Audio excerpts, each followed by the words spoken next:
Yeah, I've worked in horticulture for just over 25 years and driven by a love of the outdoors and a love of nature.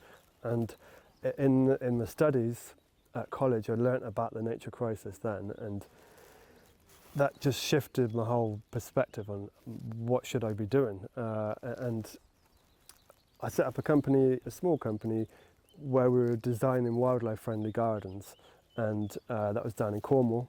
I'm from Gloucestershire originally, and I worked around there and down in Cornwall to install wildlife-friendly gardens and get, also kind of showing people the potential of ways of managing your land that allow nature to thrive. I looked at the landscape and I saw how tightly managed it had been in terms of agriculture and forestry, and how little room there was for wildlife.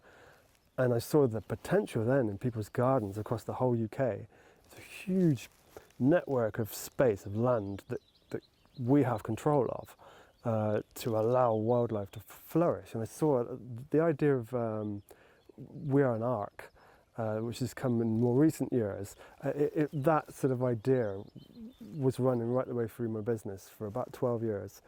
I then wanted to work with communities, so I did a load of volunteering setting up therapeutic gardens, and then went into that world. So I was working with all different groups of people, people with learning disabilities, people with mental health challenges, addiction, homelessness, all kinds of issues, all different ages. And I saw how working on the land, and especially working on land that's really beautiful, managed well with lots of wildlife, I saw the benefit that brought to pretty much everybody. And yeah, that took me to Scotland. There was a charity, they wanted to set up a new branch of their charity just down near the Lammermuir Hills, and I jumped at that, and then helped them set that up, then moved north for a job working in food production. But it was very much food production, wildlife and community in collaboration, really looking at the value of all those three areas. And I fell in love with the Highlands, and it's my home now, very much. I really love the community up here, and